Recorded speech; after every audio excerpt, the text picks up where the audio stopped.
Hello everyone, dear students, आप लोगों की जो एक रैपिड रिवीजन कोर्स की सीरीज़ यहाँ पे मैंने स्टार्ट की हुई है, उसमें हमारा जो टॉपिक चल रहा है वो है स्पेक्ट्रोस्कोपी। लास्ट वीडियो जो मैंने रिलीज़ किया था वो था माइक्रोवेव स्पेक्ट्रोस्कोपी का, जिसमें हमने कम्प्लीटली सारे इंपॉर्टेंट पॉइंट्स जो कि माइक्रोवेव स्पेक्ट्रोस्कोपी के हैं उनको कवर किया था अलॉन्ग विद इम्पॉर्टेंट PYQs। आज का जो सेशन रहेगा वो हमारा यूवी विजिबल स्पेक्ट्रोस्कोपी का रहेगा। तो स्टूडेंट्स, यूवी विजिबल स्पेक्ट्रोस्कोपी से बहुत नॉर्मल सिंपल से क्वेश्चंस आते हैं जिनको आप इजीली क्रैक कर सकते हैं और आपका इजीली आप नंबर को ला सकते हो अपने CSI या नेट या सेट जो भी एग्जाम आप दे रहे हो। आज के इस सेशन में हम यूवी विजिबल स्पेक्ट्रोस्कोपी को शॉर्ट में रिवाइज करेंगे और इससे रिलेटेड जितने क्वेश्चंस PYQs हैं उन सबको यहाँ पे हम डिटेल में देखेंगे। तो लेट्स बिगिन स्टूडेंट्स। यहाँ पे यूवी विजिबल स्पेक्ट्रोस्कोपी का आई थिंक आप सबको पता होगा कि दूसरा नाम है इलेक्ट्रॉनिक स्पेक्ट्रोस्कोपी, यानी कि जैसे हम IR को वाइब्रेशनल स्पेक्ट्रोस्कोपी कहते हैं, माइक्रोवेव को रोटेशनल स्पेक्ट्रोस्कोपी कहते हैं, ठीक उसी तरह से यूवी विजिबल स्पेक्ट्रोस्कोपी जो होती है उसको हम इलेक्ट्रॉनिक स्पेक्ट्रोस्कोपी कहते हैं। अब इलेक्ट्रॉनिक स्पेक्ट्रोस्कोपी क्यों कहते हैं? क्योंकि जब कोई भी मॉलिक्यूल यूवी विजिबल रीजन की लाइट को एब्जॉर्ब करता है तो अब उस लाइट को एब्जॉर्ब करने के बाद वो इलेक्ट्रॉनिक ट्रांजिशंस दिखाता है। इलेक्ट्रॉनिक ट्रांजिशन का मतलब इलेक्ट्रॉन्स जो हैं वो लोअर एनर्जी लेवल से हायर एनर्जी लेवल में ट्रांजिस्ट हो जाते हैं। तो इसीलिए इस स्पेक्ट्रोस्कोपी का सेकेंड नेम है electronic spectroscopy, because on the absorption of radiation from the UV visible region, molecule shows the electronic transitions। अब यहाँ पे सबसे पहली चीज जो हमें पता होनी चाहिए वो है कि इलेक्ट्रॉनिक ट्रांजिशंस फिर कितने टाइप के होते हैं। जब हम कह रहे हैं कि किसी भी मॉलिक्यूल के ऊपर यदि यूवी विजिबल रीजन की लाइट हम इंसिडेंट कराते हैं तो उस मॉलिक्यूल के अंदर इलेक्ट्रॉनिक ट्रांजिशंस होंगे। इट मींस उसके इलेक्ट्रॉन्स लोअर एनर्जी लेवल से हायर एनर्जी लेवल में ट्रांजिस्ट कर जाएंगे। तो ये different types of electronic transitions की अगर हम बात करें तो उसके लिए हम यहाँ पे पहले ऑर्बिटल्स देखते हैं। हमारे पास सिग्मा, पाई, नॉन बॉन्डिंग, अब anti bonding of sigma and anti bonding of pi, तो ये दोनों क्या कहलाएंगे? Anti bonding. तो sigma, pi, non bonding, pi star and sigma star, ये इन सब ऑर्बिटल्स को हमने इनकी इंक्रीजिंग एनर्जी के ट्रेंड में यहाँ पे अरेंज किया हुआ है। अब ट्रांजिशंस जो कि अलाउड होते हैं उनमें होता है सिग्मा से सिग्मा स्टार, ये हाईएस्ट एनर्जी को रिक्वायर करता है। तो फर्स्ट ट्रांजिशन हम यहाँ पे कौन सा देखेंगे? सिग्मा से sigma star. Then comes N2 sigma star, यानी कि नॉन बॉन्डिंग से कहाँ पे चला गया? सिग्मा स्टार में, तो हमने कहा N2 sigma star. Then comes pi to pi star, it means pi से पाई स्टार, तो ये वाला ट्रांजिशन हो गया पाई से पाई स्टार। और सबसे कम एनर्जी को रिक्वायर्ड जो करेगा वो होगा N से pi star, N2 pi star. तो 4 different type of allowed transitions जो होंगे वो अगर हम एनर्जी के टर्म में यहाँ पे अरेंज करें तो सबसे मैक्सिमम एनर्जी रिक्वायर्ड होती है सिग्मा से सिग्मा स्टार के लिए, फिर N से सिग्मा स्टार के लिए, फिर पाई से पाई स्टार के लिए and then N2 pi star के लिए। अब ये था order of energy. For example हो सकता है एग्जामिनर आपसे यहाँ पे वेवलेंथ का ऑर्डर पूछ लें कि वेवलेंथ के ट्रेंड में आप बताइए, तो आपको पता है energy and wavelength inversely proportional है। तो अगर लैम्डा के केस में आपसे बताएंगे तो ऑर्डर जस्ट रिवर्स हो जाएगा। सबसे ज्यादा वेवलेंथ N से पाई के लिए, देन पाई से पाई, देन N से sigma star and then sigma to sigma star. It means अब जो साइन हो जाएंगे वो कुछ इस तरह से हो जाएंगे in the case of lambda या वेवलेंथ। तो ये 2 चीजें आपको ध्यान रखनी है।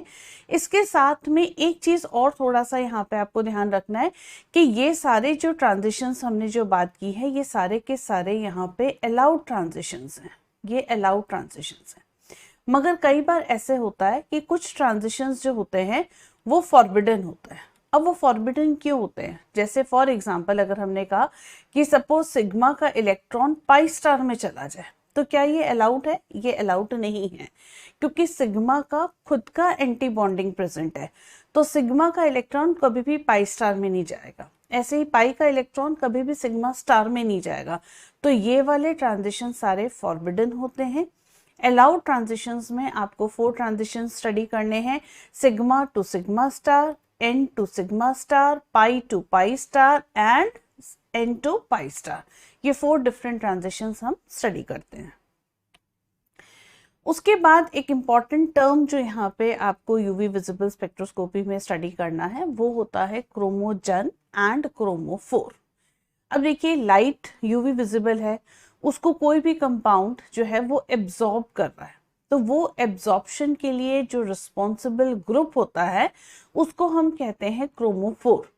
और जिस मॉलिक्यूल के अंदर, जिस कंपाउंड के अंदर ये क्रोमोफोर एग्जिस्ट करता है उसको कहते हैं क्रोमोजन। तो बेसिकली क्रोमोजन तो एक कंपाउंड है जिसके अंदर क्रोमोफोर्स होते हैं। और क्रोमोफोर्स क्या होते हैं? ये वो मॉलिक्यूल्स होते हैं, ये वो ग्रुप्स होते हैं मॉलिक्यूल के अंदर, वो ग्रुप्स हैं जो कि रिस्पॉन्सिबल हैं for the absorption of UV visible region light, right.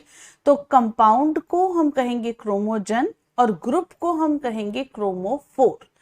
अब यूवी विजिबल रीजन की लाइट का अगर हम रेंज की बात करें तो यहाँ पे अगर हम बात करें कि यूवी का रीजन रहेगा 200 से 400 का अल्ट्रावायलेट का, और विजिबल लाइट होती है 400 से 800 nm की। तो अगर हम क्रोमोफोर्स की डेफिनेशन देखें तो group in the molecule which is responsible for the absorption of ultraviolet, it means 200 to 400 nm, and visible region light, it means 400 to 800 nm, उनको क्रोमोफोर्स कहते हैं। तो इन ग्रुप्स को क्रोमोफोर कहा गया। और जो मॉलिक्यूल या कंपाउंड इस ग्रुप को रख रहा है, बियर कर रहा है, उसको क्रोमोजेंस कहते हैं। अब अभी हमने लास्ट स्लाइड में पढ़ा था कि हमारे पास ट्रांजिशंस बेसिकली 4 तरह के होते हैं, सिग्मा से सिग्मा स्टार, एन से सिग्मा स्टार, पाई से pi star and N to pi star. इन चारों ट्रांजिशन के बेसिस पर हमने 4 डिफरेंट टाइप के क्रोमोफोर्स कहे। तो बेसिकली क्रोमोफोर्स भी जो होंगे ना वो इसी तरह से होंगे, सिग्मा से सिग्मा स्टार जिनमें ट्रांजिशन होगा, एन से सिग्मा स्टार, पाई से pi star and N to pi star. तो जो नाम ट्रांजिशंस के होंगे, जो ट्रांजिशंस हो रहे हैं, उनके बेसिस पर ही हम क्रोमोफोर्स को भी ये डिफरेंट नेम देते हैं। अब फॉर एग्जांपल सिग्मा से सिग्मा स्टार ट्रांजिशन हो रहा है, इट मींस मॉलिक्यूल के अंदर सिर्फ सिग्मा बॉन्ड प्रेजेंट है, सिर्फ सिग्मा बॉन्ड प्रेजेंट है, ना तो इसके अंदर कोई पाई बॉन्ड है क्योंकि यहाँ पे पाई नहीं आ रहा, ना ही एन आ रहा है, इट मीन्स इसके अंदर कोई नॉन बॉन्डिंग इलेक्ट्रॉन भी नहीं है, इट मीन्स हेटेरो एटम भी नहीं है। तो ये कहाँ पे मिलेगा? जैसे CC है, CH, इस तरह के ग्रुप्स अवेलेबल हैं। Then comes N2 sigma star, it means pi bond तो कहीं नहीं है मगर यहाँ पे नॉन बॉन्डिंग इलेक्ट्रॉन प्रेजेंट है, it means hetero atom present होगा। तो क्रोमोफोर यहाँ पे कौन से हो जाएंगे? जैसे एल्कोहल्स हैं, ईथर्स हैं, तो यहाँ पे ऑक्सीजन के ऊपर क्या हो गया? Non bonding electron. तो ये N2 सिग्मा स्टार ट्रांजिशन यहाँ पे शो कर सकते हैं। Then comes pi to pi star, pi to pi star it means यहाँ पर जरूर कोई डबल बॉन्ड आएगा। जैसे हम बात कर सकते हैं एल्कीन्स के अंदर ये डबल बॉन्ड आ गया, पाई इलेक्ट्रॉन प्रेजेंट है, तो ये pi to pi star transition show कर सकते हैं। ठीक इसी तरह से N2 pi star, it means non bonding भी है और डबल बॉन्ड भी है, दोनों चीजें प्रेजेंट है। तो फॉर एग्जांपल यहाँ पे कार्बोनिल है, अब कार्बोनिल के अंदर डबल बॉन्ड भी आ गया, ऑक्सीजन के ऊपर, हेटेरो एटम के ऊपर इस तरह से नॉन बॉन्डिंग इलेक्ट्रॉन भी प्रेजेंट हो गए, तो ये N2 pi star transition show करेंगे। अब यहाँ पर जो ट्रांजिशंस मैंने आपको बताए थे, जैसे सिग्मा से पाई स्टार है या पाई से सिग्मा स्टार है, ये फॉरबिडन ट्रांजिशंस कहलाते हैं। देन अब बात करते हैं नेक्स्ट टॉपिक की, दैट इज ऑक्सोक्रोम। अब ऑक्सोक्रोम क्या है? बेसिकली ऑक्सोक्रोम को जब किसी क्रोमोफोर के साथ अटैच किया जाता है, ये खुद कभी भी यूवी विजिबल रीजन की लाइट को एब्जॉर्ब नहीं करते, मगर जब क्रोमोफोर्स के साथ इनको अटैच करते हैं तो क्रोमोफोर जिस लैम्डा मैक्स या ई मैक्स पे लाइट का एब्जॉर्प्शन कर रहा है उसको ये इंक्रीज कर देते हैं। तो क्रोमोफोर्स के साथ जब ऑक्सोक्रोम्स को जोड़ा जाता है तो shift absorption peak of chromophore groups towards the higher wavelength, और इसी तरह से इंटेंसिटी ऑफ एब्जॉर्प्शन पीक भी बढ़ जाएगी। इट मींस अगर ऑक्सोक्रोम को क्रोमोफोर के साथ जोड़ दिया है तो वो क्रोमोफोर जहां पे एब्जॉर्प्शन दिखा रहा था उसका वेवलेंथ और इंटेंसिटी ऑफ एब्जॉर्प्शन ये उन दोनों को ही क्या कर देगा, इंक्रीज कर देगा इस तरह से। अब ऑक्सोक्रोम्स की पहचान कैसे होगी, तो जितने भी यहाँ पे कंपाउंड्स जिनके अंदर लोन पेयर प्रेजेंट है, तो लोन पेयर कंटेनिंग ग्रुप्स उनको हम ऑक्सोक्रोम ग्रुप्स कहते हैं। तो आप देख सकते हो जैसे अल्कोहल्स के अंदर, ईथर्स के अंदर, यहाँ पे एमीन्स के अंदर, सबके अंदर हेट्रो एटम के ऊपर इस तरह से लोन पेयर प्रेजेंट है, तो they all will work as auxochromes. उसके बाद नेक्स्ट इंपॉर्टेंट टॉपिक जो यूवी विजिबल में आता है दैट इज शिफ्ट। शिफ्ट में देखिए जब हम यूवी विजिबल स्पेक्ट्रा लेते हैं तो हमेशा जो स्पेक्ट्रा बनता है ना वो आपके intensity of absorption and wavelength के बीच में बनता है। इन दोनों टर्म्स के बीच में ये स्पेक्ट्रा बनेगा और ये इस तरह से स्पेक्ट्रा हमें मिलता है। अब यहाँ पे एक पर्टिकुलर इंटेंसिटी ऑफ एब्जॉर्प्शन जहाँ पे लैम्डा आप देख सकते हो, ये इंटेंसिटी जिसमें मैक्सिमम है उस लैम्डा को हम क्या कहते हैं, लैम्डा मैक्स। जब हमारी इंटेंसिटी क्या हुई ऑफ एब्जॉर्प्शन, मैक्सिमम, तो इस ई मैक्स के करस्पॉन्डिंग लैम्डा को लैम्डा मैक्स कहते हैं। अब कई फैक्टर्स ऐसे होते हैं जो ग्राफ हमें मिला है उसको शिफ्ट कर सकते हैं। शिफ्ट कैसे होगा, अगर सपोज ये पूरा का पूरा ग्राफ इस तरह से आपके राइट हैंड साइड इधर शिफ्ट हो जाए, जैसे यहां पर अगर ये शिफ्ट हुआ तो इस वक्त कंडीशन में क्या हो जाएगा, लैम्डा मैक्स इंक्रीज हो जाएगा। तो लैम्डा मैक्स यदि इंक्रीज हुआ है इसको कहेंगे हम बैथोक्रोमिक शिफ्ट, राइट। अगर ये ग्राफ पीछे की तरफ चला जाएगा इट मींस लैम्डा मैक्स यहाँ पर क्या हो जाएगा, डिक्रीज हो जाएगा, तो इसको हम क्या कहेंगे, हिप्सोक्रोमिक शिफ्ट।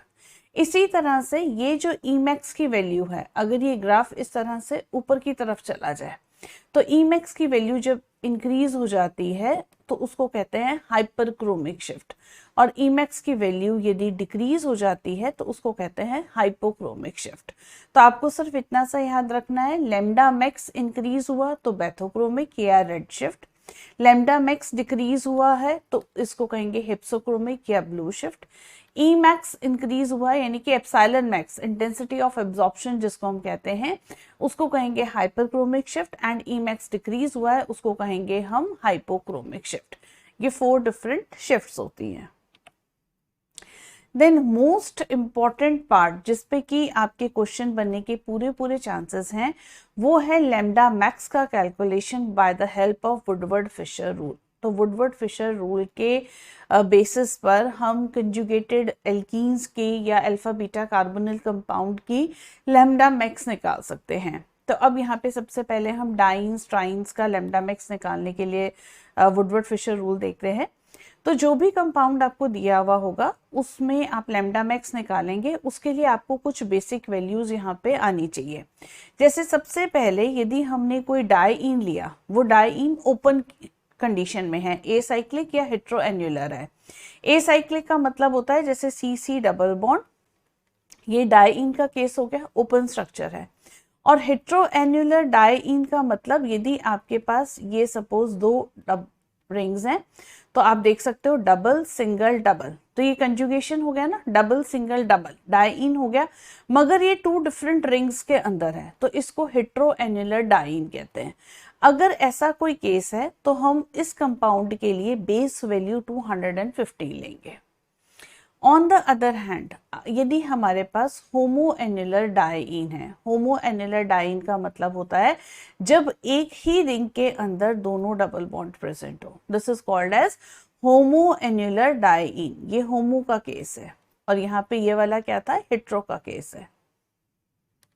तो हम बेस वैल्यू इसके लिए कौन सी ले लेंगे, 253। यहाँ पे बेस वैल्यू कितनी लेंगे, 253। इसी तरह से जो सब्स्टिट्यूएंट्स ऐड होते हैं ये कुछ उनकी वैल्यूज यहाँ पे शो की हुई है टेबल में, तो इन आप वैल्यूज को देख सकते हैं। प्लस अगर कंजुगेशन कहीं पर एक्सटेंड हुआ है it means C C double bond, ये वाला सिस्टम तो था ही, अब इसके बाद यदि कंजुगेशन और एक्सटेंड हुआ है तो उस एक्स्ट्रा कंजुगेशन का हम 30 ऐड करेंगे।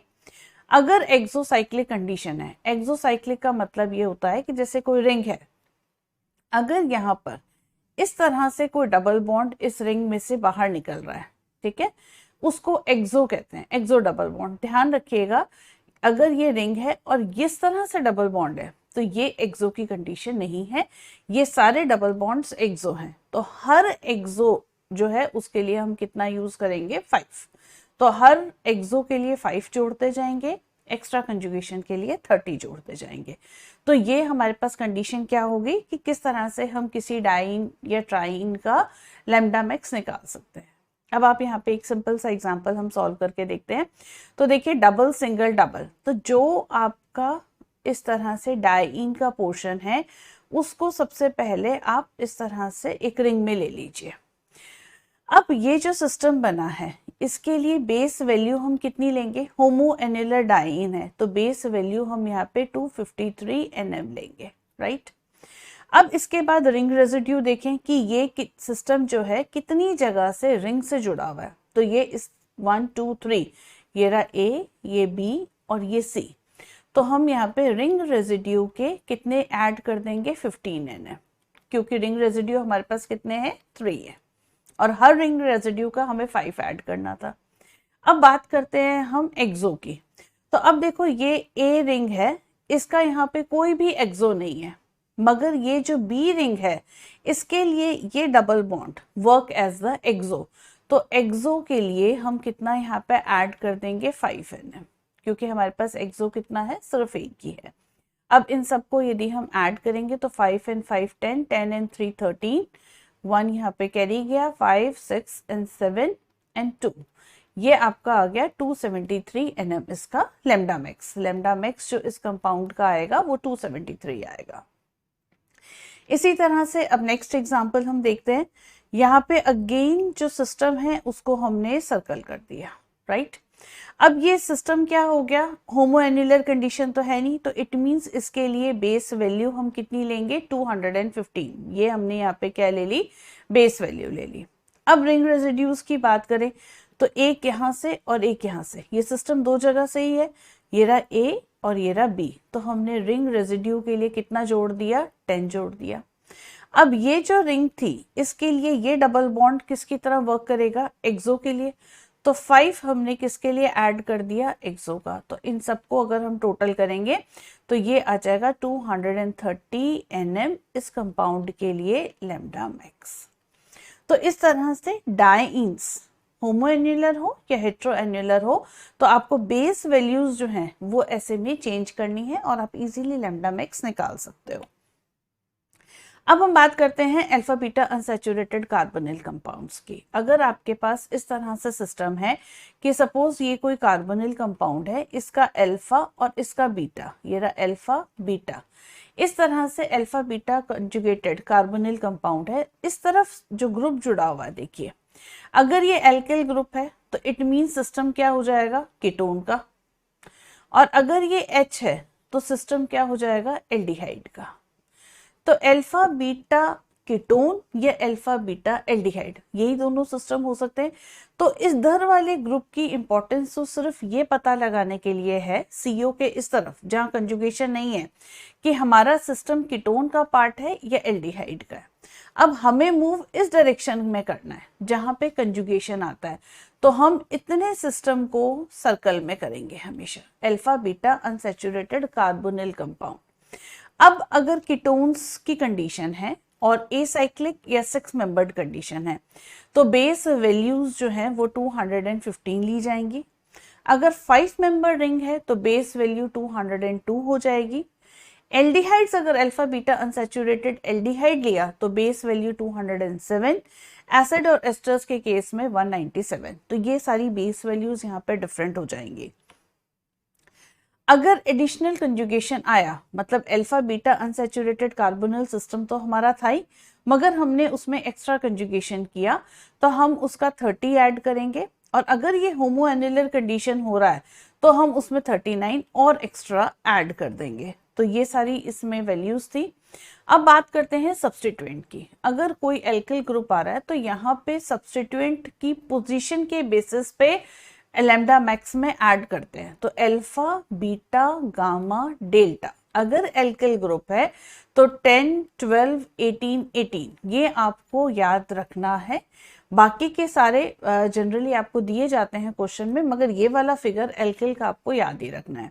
अब सपोज यहाँ पे ब्रोमो है तो 25, 35, 25, 25 इस तरह से ये अपनी पोजीशन के अकॉर्डिंग ऐड हो जाएंगे।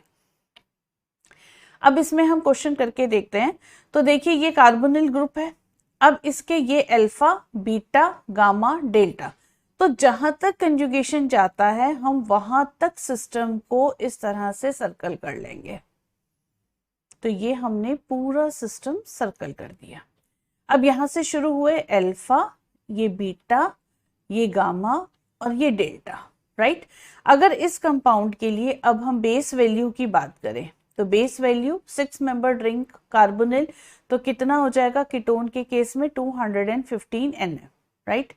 अब यहाँ पे देखो अल्फा पे कोई भी सब्स्टिट्यूएंट नहीं है, बीटा पे एक सब्स्टिट्यूएंट है, बीटा पे एक आया, गामा पे ये रहा एक और डेल्टा पे ये रहा एक, तो आपके पास ये कंडीशन आ गई। तो 10, 12, 18, 18, तो इट मींस बीटा का एक कितना हो गया 12, गामा और डेल्टा का कितना हो गया 18, 18। अगर हम ये रिंग को ए कहें, इसको बी कहें, तो ए के लिए ये वाला बॉन्ड जो है दिस इज एक्सो, मगर बी के लिए कोई भी एक्सो नहीं है, तो यानी कि इट मींस एक्सो का हम कितना ऐड करेंगे 5 यहाँ पे। देन एक्स्ट्रा कंजुगेशन, हमारा सिस्टम कितना था CO के साथ अल्फा और बीटा, इतना ही था। इसके बाद यदि कंजुगेशन ऐड हो रहा है तो उसका हम एक्स्ट्रा कंजुगेशन का कितना ऐड करेंगे 30। तो इन सबको जब हम ऐड करेंगे तो ये आपका कहीं ना कहीं 298 Nm लैम्डा मैक्स आ जाएगा। इसी तरह से अब हम नेक्स्ट क्वेश्चन को सॉल्व करते हैं। अगेन हम सिस्टम जो अल्फा बीटा अनसैचुरेटेड कार्बोनिल है उसको सर्कल कर देंगे। 5 मेंबर्ड में बेस वैल्यू आपको मैंने लास्ट स्लाइड में बताई थी 202 Nm हो जाती है। अब यहाँ पे अल्फा और ये बीटा, अल्फा पे आप देख सकते हो ये रहा एक रेसिड्यू, बीटा पे एक, तो 10, 12, तो अल्फा के लिए हमने लिया 10, बीटा के लिए हमने लिया यहाँ पे 12, तो ये बस ये कंडीशन हुई। इन सबको यदि हम ऐड कर देंगे यहाँ पे 202, 10 और 12, तो ये आपका आ जाएगा 224 Nm, ये आपका यहाँ पे लैम्डा मैक्स आ गया। तो इस तरह से आप दूसरा सिस्टम जो हमने देखा alpha beta unsaturated carbonyl compounds, उनमें भी डिफरेंट कंपाउंड्स के आप लैम्डा मैक्स इजीली निकाल सकते हो।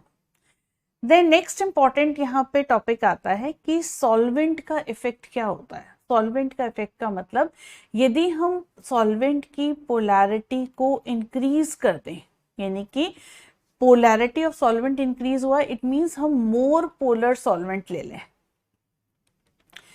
तो अब हमारे पास जो आ रहे थे कंडीशन शिफ्ट्स क्या हमें यहाँ पे ऑब्जर्व होंगी। तो हमेशा देखिए यदि हम सॉल्वेंट की पोलैरिटी को इंक्रीज करते हैं, it means less polar solvent से मोर पोलर सॉल्वेंट की तरफ मूव करते हैं, तो ये जो स्टेट्स होती हैं ना, यहाँ पे पाई है, एन है, पाई स्टार है, ये सभी स्टेट्स अपने आप को उस मोर पोलर सॉल्वेंट के अंदर स्टेबलाइज करती है। अब ये जो स्टेबलाइजेशन है आप देख सकते हो, ये वाला एन का स्टेबलाइजेशन जितना ज़्यादा होगा उसकी एनर्जी उतनी कम हो जाएगी। ऐसे ये एन का स्टेबलाइजेशन हुआ, ये फिर पाई स्टार का हुआ और सबसे कम पाई का हुआ। तो अब यहाँ पर आप इजीली देख सकते हो, यदि हम बात कर रहे हैं एन से पाई ट्रांजिशन के लिए, तो देखो सबसे पहले एन से पाई स्टार ट्रांजिशन यहाँ हो रहा था। अब क्या हुआ, जब एन बहुत ज़्यादा स्टेबलाइज हुआ, पाई स्टार उससे कम हुआ, तो अब की बार एन से पाई स्टार के लिए इतनी एनर्जी चाहिए। इट मींस यहाँ पर जब एन से पाई स्टार हम कर रहे हैं तो आप ये गैप देख सकते हो इंक्रीज हो गया, इट मींस एनर्जी इंक्रीज हो गई, तो लैम्डा यहाँ पे क्या हो जाएगा, डिक्रीज हो जाएगा। लैम्डा का डिक्रीज होना हिप्सोक्रोमिक शिफ्ट कहलाता है। तो यहाँ पर सबसे पहली चीज हम क्या देखेंगे कि यदि एन से पाई स्टार ट्रांजिशन किया है तो एन स्टेट मोर पोलर है, तो आप देख सकते हो एन जो है ये ज्यादा नीचे आई है in comparison to pi star, तो एन स्टेट ज्यादा पोलर हुई है, तो यहाँ पे ज्यादा स्टेबलाइज हो जाएगी पोलर सॉल्वेंट से। तो इस कंडीशन में एनर्जी गैप इंक्रीज हुआ, लैम्डा डिक्रीज हुआ, लैम्डा का डिक्रीज होना हिप्सोक्रोमिक शिफ्ट कहलाता है। तो आपको जो याद रखना है वो ये है, एन से पाई स्टार ट्रांजिशन में अगर हमने पोलैरिटी को इंक्रीज किया, पोलैरिटी ऑफ सॉल्वेंट इंक्रीज की तो हमें हिप्सोक्रोमिक शिफ्ट मिलेगा, हिप्सोक्रोमिक शिफ्ट मिलेगा, ये आपको याद रखना है। सेकंड होता है पाई से पाई ट्रांजिशन। पाई से पाई स्टार ट्रांजिशन में पाई स्टार स्टेट जो होती है वो ज्यादा स्टेबलाइज हो जाती है, तो यहाँ पे ये एनर्जी इसकी ज्यादा कम हुई, पाई की इतनी कम नहीं हुई, तो इट मींस इसका स्टेबलाइजेशन ज्यादा हो गया। तो यहाँ पर आप देख सकते हो एनर्जी गैप क्या हो जाएगा, डिक्रीज हो जाएगा, तो लैम्डा क्या हो जाएगा, इंक्रीज हो जाएगा। लैम्डा का इंक्रीज होना बैथोक्रोमिक शिफ्ट कहलाती है। तो इट मींस यदि हम पाई टू पाई स्टार ट्रांजिशन देखते हैं और सॉल्वेंट की पोलैरिटी को हम यदि इंक्रीज करें तो हमें बैथोक्रोमिक शिफ्ट देखने को मिलेगी, बैथोक्रोमिक शिफ्ट मिलेगी। सो ये इफेक्ट ऑफ सॉल्वेंट रहता है जिस पे कि आपका सीधा सीधा क्वेश्चन बन सकता है एग्जाम में। Then comes effect of conjugation. अब कंजुगेशन का मतलब क्या होता है कि सपोज आपके पास ये एक एल्कीन है, राइट, और ये दूसरा एल्कीन है। अब हमने क्या किया, इन दोनों एल्कीन्स, आइसोलेटेड एल्कीन्स को मिक्स कर दिया, और मिक्स करके अब क्या बन गया, इन्होंने सिस्टम क्या बना दिया इस तरह से ब्यूटाडाइन का। तो अब लैम्डा मैक्स पे क्या डिफरेंस आएगा, तो देखिए जब हमने 4p ऑर्बिटल्स यानी कि 2 आइसोलेटेड एल्कीन की यूनिट्स को मिक्सअप कर दिया, तो अब क्या हो जाएगा, जितने p ऑर्बिटल्स कंबाइन हुए हैं उतने ही आपके नए MO बनेंगे। तो जब 4 नए MO बने तो उस वक्त हम ट्रांजिशन जब देखते हैं वो होता है होमो से ल्यूमो, ठीक है, यानी कि हाईएस्ट ऑक्यूपाइड मॉलिक्यूलर ऑर्बिटल से इलेक्ट्रॉन किसके अंदर जाता है, लोएस्ट अनऑक्यूपाइड मॉलिक्यूलर ऑर्बिटल। तो आप देखोगे इस प्रोसेस के लिए एनर्जी डिक्रीज होगी और एनर्जी डिक्रीज होते ही लैम्डा इंक्रीज होगा। अब इस चीज को इस फिगर से आप देखिए, सपोज आपके पास ये आइसोलेटेड एल्कीन के लिए पाई और पाई स्टार है, तो आप जब एनर्जी मॉलिक्यूल पे डलेगी तो इलेक्ट्रॉन कहाँ जाएगा, पाई से पाई स्टार में जाएगा। तो इट मींस इतना अमाउंट ऑफ एनर्जी उसको चाहिए पाई से पाई स्टार में जाने के लिए। अब ऐसे दो आइसोलेटेड एल्कीन्स को हमने मिक्स करके एक ब्यूटाडाइन बना दिया। ब्यूटाडाइन के अंदर 4p ऑर्बिटल्स मिले तो 4 MO बने, 2 जिसमें की बॉन्डिंग होंगे, 2 एंटी बॉन्डिंग होंगे, right, psi1 psi2 psi3 psi4। अब 4 इलेक्ट्रॉन्स होंगे तो हमने इस तरह से फिलिंग कर दिए, 2 इलेक्ट्रॉन psi1 में, 2 इलेक्ट्रॉन psi2 में।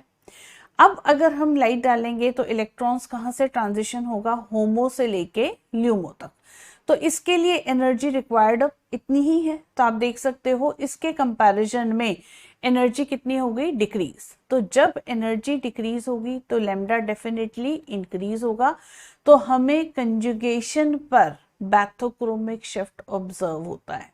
तो जितना ज्यादा यहाँ पे कंजुगेशन होता रहेगा, इंक्रीजिंग कंजुगेशन होगा, स्पेक्ट्रा हमेशा लॉन्गर वेवलेंथ की तरफ जाएगा, इट मींस लोअर एनर्जी या लोअर फ्रीक्वेंसी, और इसको हम कहते हैं बैथोक्रोमिक शिफ्ट। अब इससे रिलेटेड जो आपके CSIR नेट और बाकी कॉम्पिटिटिव एग्जाम्स में क्वेश्चन आया हुआ है उसको हम यहाँ पर देखते हैं। The absorption at lambda max आपका दिया हुआ है 279 और इंटेंसिटी ऑफ एब्जॉर्प्शन दी है 15। आपसे पूछा गया है the UV spectrum of acetone is due to. अब यहाँ पे ट्रांजिशंस हम कौन से देखते हैं, N से पाई स्टार और पाई से pi star.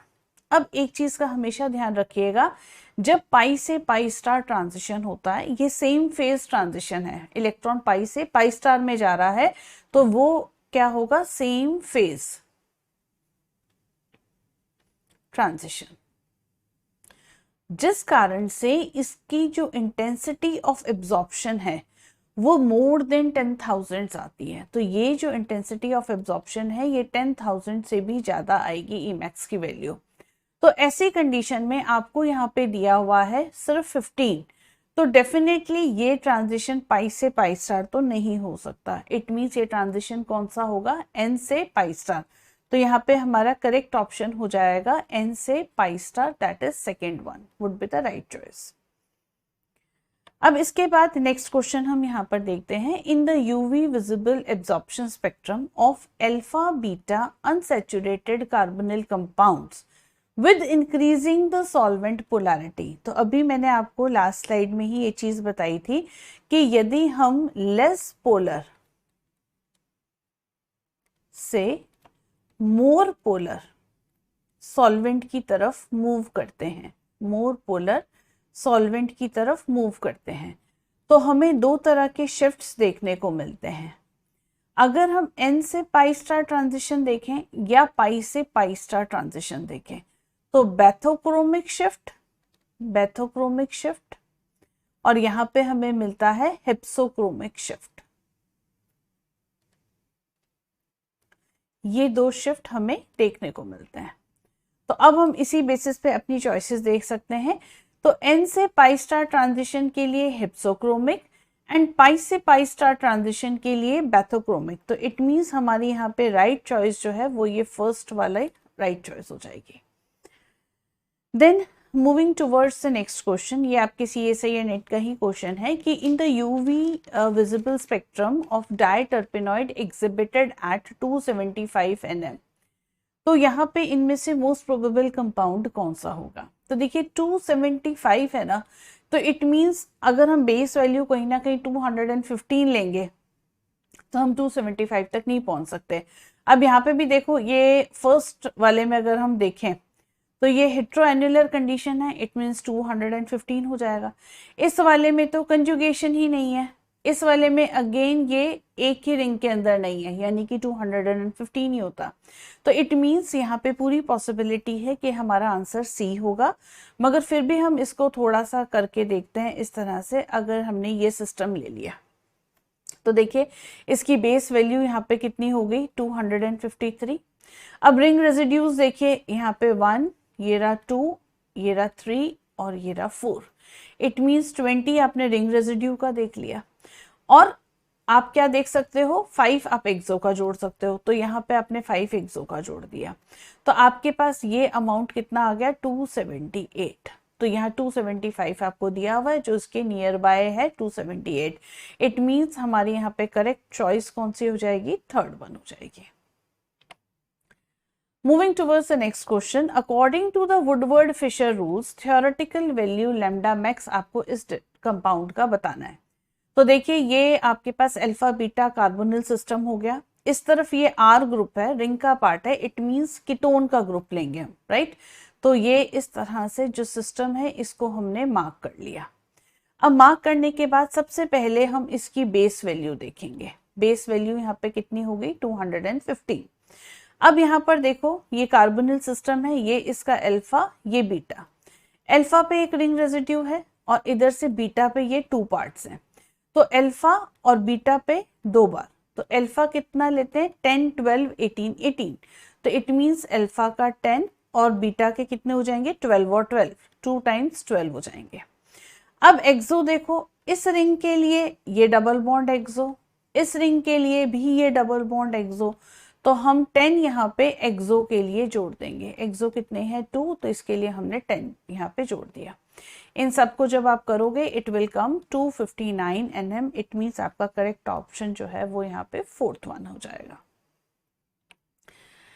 Moving towards the next question, again आपको लैम्डा मैक्स निकालना है। अब यहाँ पे एक चीज ध्यान रखिएगा, यदि हेट्रोएन्युलर और होमोएन्युलर कंडीशन दी हो तो हमेशा आप होमोएन्युलर को प्रेफरेंस देंगे ओवर हेट्रोएन्युलर, राइट।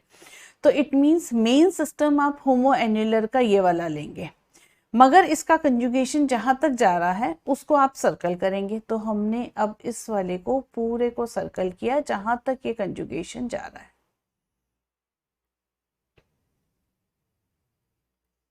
इस तरह से अब देखो मेन सिस्टम तो ये हेट्रोएन्युलर वाला था, तो इट मींस बेस वैल्यू की अगर मैं यहाँ पे बात करूं तो बेस वैल्यू 253 हो जाएगा, राइट।